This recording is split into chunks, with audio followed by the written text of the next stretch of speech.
ফেলে দেওয়া কাগজের বক্সটা দিয়ে আজকে কিছু একটা বানিয়ে দেখায়। তার জন্য লাগবে এরকম একটা কাপড়, যে কোনো কালারের হলেই হবে। তারপরে সেটাকে ওই বাক্সের মাপ করে কেটে নিয়েছি।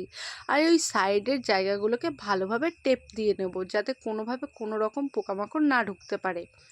তারপরে দেখো, উপরের দিকটা সাইডের দিকটায় আঠা দিয়ে ভালোভাবে কাপড়টাকে কিন্তু আটকে নেব। আর বলে রাখি, এটা আমি একটা পেনদানি বা যে কোনো কিছু রাখার দানি করছি।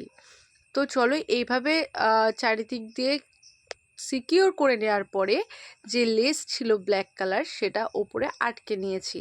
এরপর কাপড়ের একটা ফুল বানিয়ে সেটাকে তার উপর আটকে দিলাম, আর তার উপরে দিলাম একটা গোল কাঁচ। আর এখানে আমি আমার ফেসবুক পেজের নামটাও লিখে নিলাম। এরপরে এই যে খোপার কাটা যেগুলো ছিল সেগুলোকে এর ভিতরে রেখে দিলাম। তো তোমরা চাইলে পেনও রাখতে পারো। তো কেমন লাগলো ভিডিওটি অবশ্যই কমেন্ট করো।